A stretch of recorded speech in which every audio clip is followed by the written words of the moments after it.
গিয়েছে, মৃগয়ায় মানে হরিণ শিকারে গিয়েছে। তো হরিণ শিকারে গিয়ে আজকে হরিণ শিকার পেলে। তো বিভিন্ন বনের ভিতর থেকে দিয়ে ঘোরাফেরা করতে করতে এক সময় ক্লান্ত হয়ে গেছে, শ্রান্ত হয়ে গেছে, পিপাসার্থ হয়ে গেছে। তাই পিপাসার জল খাওয়ার জন্য একটু ঘোরাঘুরি করছে, কোথায় পাওয়া যায় পানীয় জল। তো খুঁজতে খুঁজতে হঠাৎ করে একটা আশ্রম দেখতে পায়, সেখানে যায়, যে দেখে এক মুনিবার চোখ বুজে বসে আছে। তো সেখানে গিয়ে পরীক্ষিত মহারাজ মণিবারকে বলে, তো মণিবার বড় পিপাসা পেয়েছে, আমাকে একটু জল দাও। কিন্তু কোনো উত্তর মেলেনি। উত্তর না মিললে বারবার চেয়ে যখন জল পায়নি, তখন রাজার মনে খুব রাগ হয়েছে। চিন্তা করেছে, আমারই রাজ্যে বসে মুনিরা যাগযজ্ঞ হোম করে, আর আমি সেখানে এসে জল চাচ্ছি, আমাকে জল দিচ্ছে না। তো খুব রাগ হয়েছে। তো রাগ হয়ে চিন্তা করছে কিছু একটা করবো। তো এদিক ওদিক তাকাতে দেখে যে অনতি দূরে, মানে অল্প দূরে বড় একটা মরা সাপ পড়ে রয়েছে। তখন চিন্তা করলো যে আমি মরা সাপটা দিয়েই এর প্রতিশোধ করব। তখন কি করলো, ধনুক দিয়ে ওই মরা সাপটা তুলে এনে শ্রমিক মুনির গলায় পেঁচিয়ে দিলেন। দিয়ে পরীক্ষিত মহারাজ প্রাসাদের দিকে রওনা হলেন। কিছু দূর এগিয়ে গিয়ে পিছন ফিরে তাকালেন। তাকিয়ে দেখলেন যে মুনিবার সেইভাবেই বসে আছে।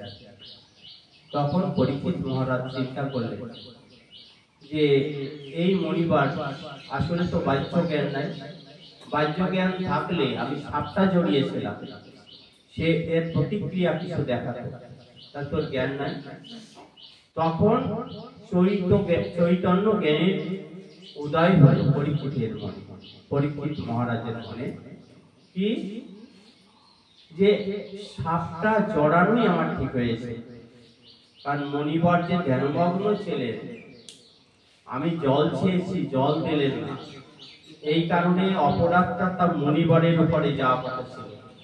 কিন্তু সাপটা জড়াইয়ে আমি মণিবরের সেই যে পাপটা যাচ্ছিল মণিবরের উপরে, সেই পাপটা আমি নিজের কাঁধে নিয়ে নিলাম। তাহলে পরীক্ষিত মহারাজ কেমন? পরীক্ষিত মহারাজ কিন্তু একজন মহাবৈষ্ণব, তাই না? তো সেইভাবে কিন্তু পরীক্ষিত মহারাজ তার সাথে ফিরে আসলেন এবং মনে মনে চিন্তা করতে লাগলেন যে কতক্ষণে আমার এই সুসংবাদটা আমার কানে আসবে। সুসংবাদ বলছে, সুসংবাদ আসবে। কারণ এই যে কাজটা করে আসছে, নিশ্চয়ই এর একটা খারাপ ফল আসবে না, কিন্তু খারাপ হিসাবে পরীক্ষিত মহারাজ দেখেন। তো অনতি দূরে ঋষি বালক তারা খেলা করছিল। সেই ঋষি বালকদের মধ্য থেকে একজন বলছে যে হে শৃঙ্গী, তোমরা বলে মুনিশ্রেষ্ঠ। তাহলে হে শৃঙ্গী বলে মুনিশ্রেষ্ঠ বলছে, তার কারণ কি? মানে যে মুনির গলায় সাপ জড়াইছে ওই মুনির নাম হলো শ্রমিক মুনি, আর শ্রমিক মুনির ছেলের নাম হলো শৃঙ্গী। তাহলে শৃঙ্গীকে আর একটা মুনিপুত্র বা ঋষিপুত্র বলছে তোমরা বলে শ্রেষ্ঠ, যদি শ্রেষ্ঠই হবা তাহলে তোমার বাপের গলে বা তোমার পিতার গলে মরা সাপ জড়ালো কেন? যখন এরকম বলেছে, বলার সঙ্গে সঙ্গে শৃঙ্গী খেলা রেখে দৌড়ে এসে দেখে যে তার পিতার গলে মরা সাপ জড়ালো। কি রাগ হতে পারে ছেলেটার? তো সেই রাগটা আরো সম্বরণ করতে পারেনি। সঙ্গে সঙ্গে বাবার যে কুমণ্ডল ছিল সেটার থেকে হাতে জল নিলেন। জল নিয়ে তিল তুলসী হাতে করে একটা অভিশাপ বাণী উচ্চারণ করলেন, কি আমার পিতার গলে যে মরা সর্প জড়িয়েছে তার 7 দিবসের মধ্যেই টকপক দংশনে বুঝলেন? তো এই যে যখন অভিশাপ বাণীটা উচ্চারণ করেছে, শ্রমিক মনির ধ্যান কখনই ভেঙে, যাকে জল খাওয়ার জন্য ডেকে ঘুম ভাঙানো যায়নি, ধ্যান ভাঙানো যায়নি, সেই শ্রমিক মনি কিন্তু এই অভিশাপ বাড়ি শুনে ধ্যান ভেঙে, আর ধ্যান ভেঙেই বলছে, হে পুত্র শৃঙ্গী, তুমি করলে কি? যে রাজার সুশাসনে আমরা এই বনে জঙ্গলে যাগ যজ্ঞ হোমব্রত নির্বিঘ্নে করি, সেই যাগ যজ্ঞের যিনি আমাদের নির্বিঘ্নে করার, সেই রাজাকে তুমি বিনা অপরাধে অভিশাপ দিলে। হে পুত্র, তোমার এই অভিশাপ ফিরিয়ে দাও। শৃঙ্গী বলছে, হে পিতা, আমি তো অভিশাপ দিতেই জানি, ফিরাতে তো জানি না। তখন শ্রমিক মুনি চিন্তা করলেন যে না, এই অভিশাপ আর কখনো ফেরানো সম্ভব হবে না, আমার ছেলে ফেরাতে পারবে না। তাই সঙ্গে সঙ্গে শ্রমিক মুনির শিষ্য গৌরমুখকে ডাকলেন। গৌরমুখ নামটা মনে রাখতে হবে। শ্রমিক মুনির শিষ্যের নাম গৌরমুখ, আর ছেলের নাম শৃঙ্গী, মনে রাখতে হবে। গৌরমুখকে আহ্বান করলেন। গৌরমুখ আসলেন, এসে বলেন গুরুদেব, তো বলে তুমি এখনই হস্তিনার রাজপ্রাসাদে চলে যাও, যে পরীক্ষিত মহারাজকে বলে এসো যে তার সপ্ত দিবসের মধ্যেই তক্ষক দংশনে। তাহলে এবার কি হলো? গৌরমুখ চলে গেল। যাওয়ার সঙ্গে সঙ্গে পরীক্ষিত মহারাজ বলছে, কি আমার জন্য কি সুসংবাদ নিয়ে আসছে, বলুন বলুন। তা বলছে যে আপনার সপ্ত দিবসের মধ্যেই তক্ষক দংশনে মৃত্যু হয়ে যাবে। সঙ্গে সঙ্গে ছেলেকে ডাক দিলেন। ছেলেকে, পরীক্ষিতের ছেলে জন্মেজয়, তাকে ডাক দিলেন। ডাক দিয়ে তাকে রাজ্যভার দিয়ে তখনই বনে গমন করলেন, সঙ্গে সঙ্গে। আর আমরা এখন কি করি? বাবা সংসারের হাল ছাড়তেই চাই, তাই না? বৃদ্ধ হয়ে গেছে তাও ছাড়তে চাই, এইরকম একটা অবস্থা। তো যাই হোক, পরীক্ষিত মহারাজ বনে চলে গেলেন। প্রজারাও যেতে চাইলো, কিন্তু বলে যে না, তোমাদের আসা দরকার নেই। বনে চলে গেলে 60,000 মুনি ঋষি চলে আসে। কারণ ওই বনেতে তো মুনি ঋষির অভিশাপিত এরকম ঘটনা হয়ে গেল। তাই মুনি ঋষিটা একত্রিত হয়ে গেল, 60,000 মুনি ঋষি।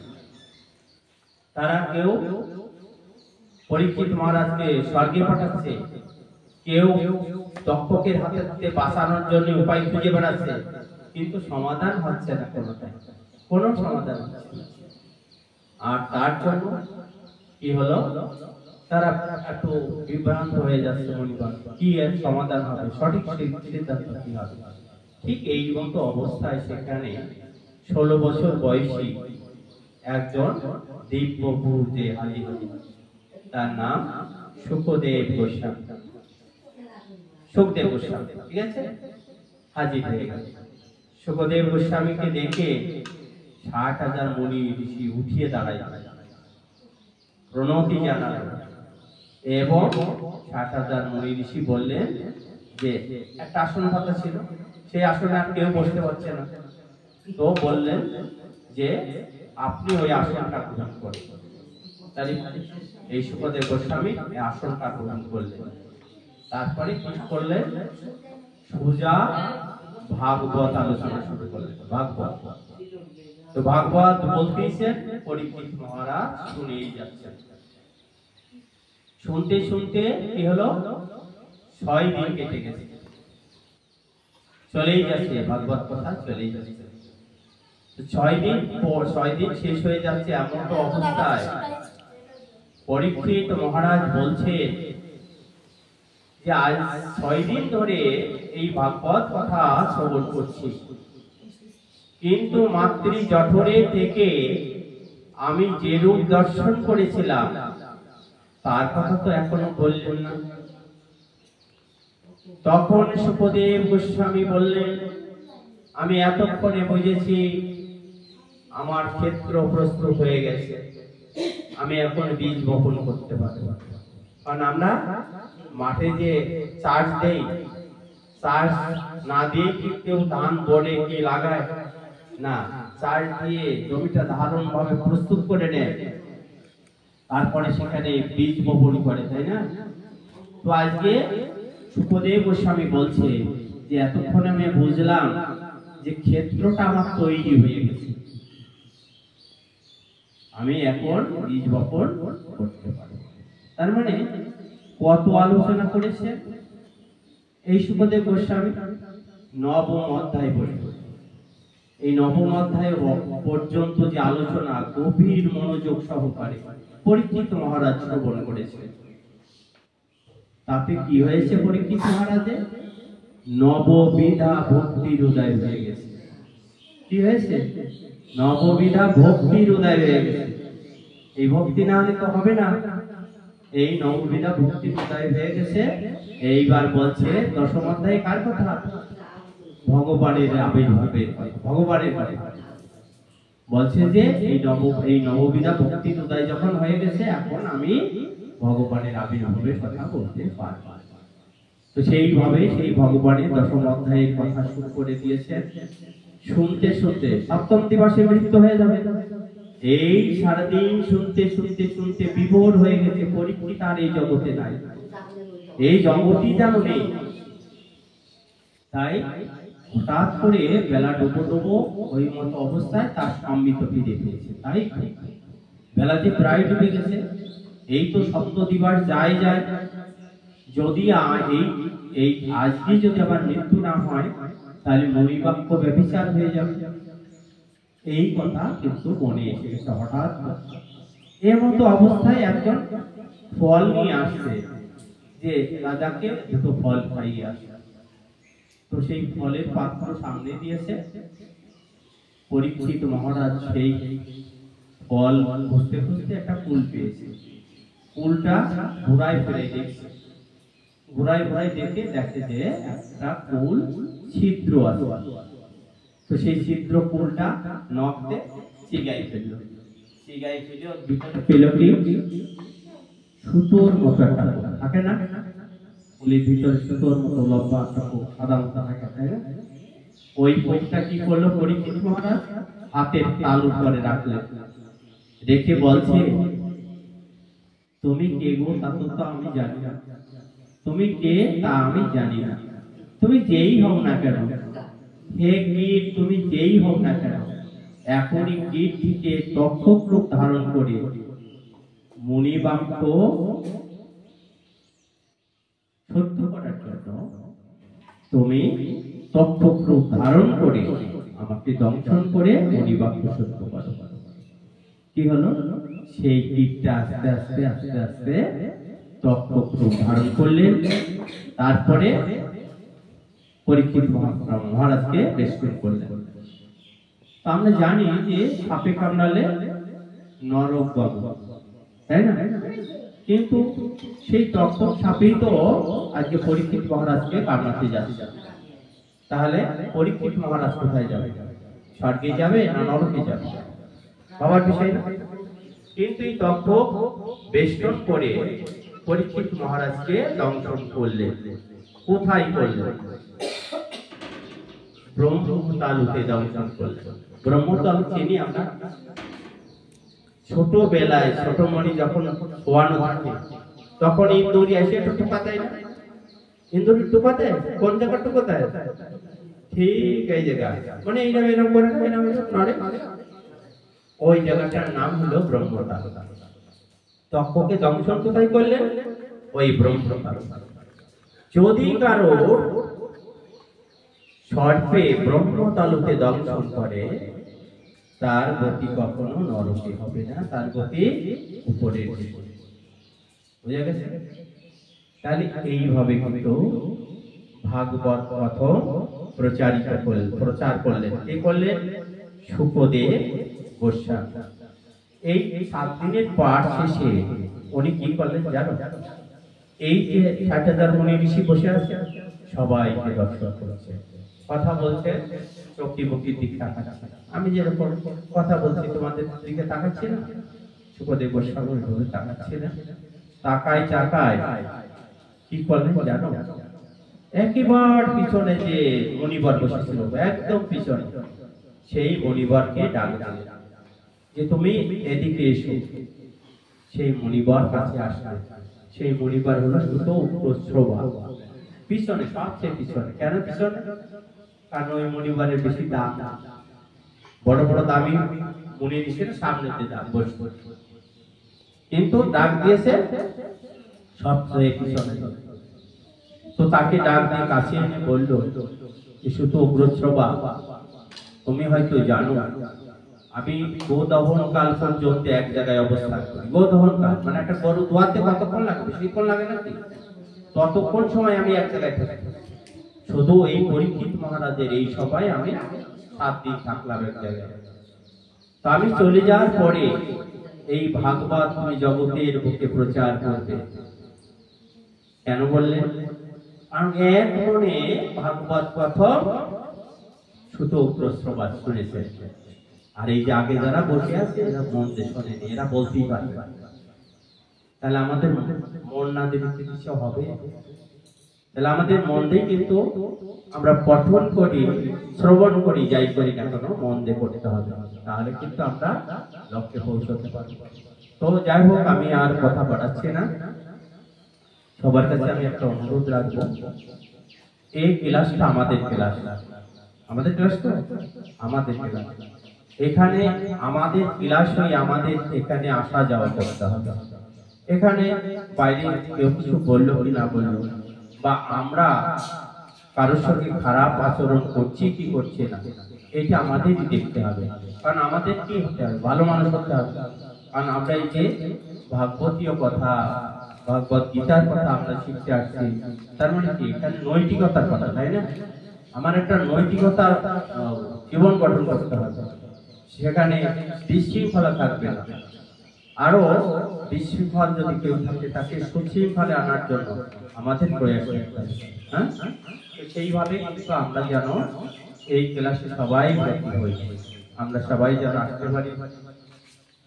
তোমরা জানো যে এই যে আবহাওয়া খারাপ থাকলে যদি বৃষ্টি নেমে যায়, আমার কিন্তু সময় মতো আসা একটু মুশকিল হয়। তারপর আমি একাকী মানুষ, আজকে কিন্তু আমার এরকম একটা প্রোগ্রাম ছিল, শেষ প্রান্তে চলে আসছে। তো আমরা যেখানে বসে আছি এলো, আমরা একটা স্মৃতি মন্দিরে বসে আছি। আর স্মৃতি মন্দির গিরিশচন্দ্র বিশ্বাস, তাই না? সেই গিরিশচন্দ্র বিশ্বাস, সেবাদাসী বিশ্বাস রেখে গেছে দুটো ছেলে দুটো মেয়ে, তাই না? 4 ছেলে মেয়ে রেখে গেছে। তো আজকে তাদের সমাধি মন্দিরে আমরা এই যে গীতা আলোচনা করছি, তো তাদেরই আশীর্বাদ পুষ্ট হয়ে আমরা যেন এখানে গীতা ভাগবতের কথা শিখতে পারি, ভগবানের প্রতি শ্রদ্ধা ভক্তি জন্মে যায়, এইটা আমরা তাদের কাছে আশা করছি, তাই না? আর তারা যেখানেই থাকুক সেখানে ভালো থাকুক, তাই না? ভগবানের ভক্ত হয়ে থাকুক। তো আমরা সেই স্মৃতি মন্দিরে বসে আজকে সেই স্মৃতি মন্দিরটা পরিচালনা যিনি করছেন তিনি বিবেকানন্দ বিশ্বাস। তো আসলে বাইরে ছিল, চলে আসছে, আমার কথা হয়নি এখনো, চলে আসছে দেশে। দেখে আজকে কথা বলতে পারি কিনা। তো এই যে পিতা মাতার উদ্দেশ্যে আজকে যে ছেলে মেয়েগুলো রেখে গেছে, তারা প্রত্যেকেই কিন্তু স্মরণ নিচ্ছে, তাদের স্মরণ, তাই না? ছেলে মেয়েদের এই পিতা মাতার স্মরণ কিন্তু নিতে হবে, কখনো যেন তাদেরকে আমরা ভুলে না যাই। তাদের জন্যই আমরা এই পৃথিবীতে আসছি, তাদের কারণেই আজকে ভগবত কথা শ্রবণ করতে পারছি, আমরা যেন এটা মাথায় রাখি। তো যাই হোক, এই পর্যন্ত রাখছি।